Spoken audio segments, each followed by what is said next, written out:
കേരളത്തിൽ യു.ഡി.എഫ് സർക്കാർ അധികാരമേറ്റതിന്റെ ആഘോഷം കുവൈത്തിലും ആവേശമായി. വി.ഡി. സതീശൻ മുഖ്യമന്ത്രിയായി സത്യപ്രതിജ്ഞ ചെയ്തതിനെ തുടർന്ന് ഒ.ഐ.സി.സി, കെ.എം.സി.സി, ഇൻകാസ് കുവൈത്ത് സംഘടനകളുടെ നേതൃത്വത്തിൽ രാജ്യത്തിന്റെ വിവിധ ഭാഗങ്ങളിൽ ആഘോഷ പരിപാടികൾ സംഘടിപ്പിച്ചു. മലയാളികൾ ഏറെ തിങ്ങി താമസിക്കുന്ന അബ്ബാസിയിൽ തെരുവുകൾ കൈയടക്കിയാണ് ആഘോഷങ്ങൾ നടന്നത്. ഒ.ഐ.സി.സി, കെ.എം.സി.സി പ്രവർത്തകരുടെ നേതൃത്വത്തിൽ ആയിരങ്ങൾക്കാണ് പായസവും മധുരപലഹാരങ്ങളും വിതരണം ചെയ്തത്.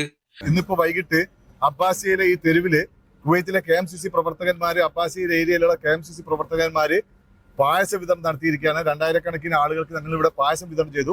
ഇന്ന് നമ്മൾ ഒ.ഐ.സി.സി നാഷണൽ കമ്മിറ്റിയുടെ നേതൃത്വത്തിൽ അബ്ബാസിയിലും ഫാഹയിലും വളരെയേറെ ജനപങ്കാളിത്തത്തോടുകൂടിയ ഒരു ആഘോഷ പരിപാടികളാണ് സംഘടിപ്പിച്ചത്. വി.ഡി. സതീശന്റെ നേതൃത്വത്തിൽ ഭരണമേൽക്കുമ്പോൾ സാധാരണ ജനങ്ങളെ പരിഗണിച്ചുകൊണ്ടാണ് ആദ്യ മന്ത്രിസഭയുടെ രൂപീകരണത്തോടുകൂടി തീരുമാനങ്ങൾ പ്രഖ്യാപിച്ചത്. ഇത് നമ്മുടെ കേരളത്തിന്റെ ഒരു പുതിയ യുഗമാണ്.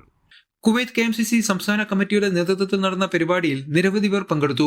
കുവൈത്തിന്റെ വിവിധ ഭാഗങ്ങളിൽ ലഡു വിതരണം, കേക്ക് വിതരണം അതൊക്കെ കഴിഞ്ഞ് ഞങ്ങൾ ഇവിടെ നമ്മുടെ കെ.എം.സി.സിയുടെ ഓഫീസിന് ഇപ്പോൾ ഒത്തുകൂടിയിരിക്കുകയാണ്.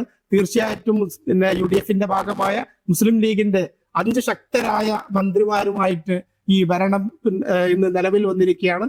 കേന്ദ്ര നേതാക്കളും പ്രവർത്തകരും ആശംസകൾ നേർന്നു. ഇൻകാസ് കുവൈത്തും അബ്ബാസിയിൽ വിപുലമായ വിജയാഘോഷം സംഘടിപ്പിച്ചു. കേക്ക് മുറിച്ചും മധുരപലഹാരങ്ങൾ വിതരണം ചെയ്തും പ്രവർത്തകർ സന്തോഷം പങ്കിട്ടു. പ്രതീക്ഷയോടെയാണ് ലോകത്തെമ്പാടുമുള്ള പ്രവാസികൾ നോക്കിക്കാണുന്നത്. നമുക്കറിയാം, കേരളത്തിലെ ജനങ്ങളുടെ ഉന്നമനത്തോടൊപ്പം കേരളത്തിലെ ഗവൺമെന്റ് തീർച്ചയായിട്ടും പ്രവാസി സമൂഹത്തിനെ കണ്ടുകൊണ്ട് തന്നെ മുന്നോട്ട് പോകും എന്നുള്ള കാര്യത്തിൽ ഞങ്ങൾക്ക് യാതൊരു സംശയവുമില്ല. പ്രവാസി ക്ഷേമ വിഷയങ്ങളിൽ പുതിയ സർക്കാർ പ്രത്യേക ശ്രദ്ധ ചെലുത്തുമെന്ന പ്രതീക്ഷയിലാണ് നേതാക്കളും അനുഭാവികളും പങ്കുവച്ചത്.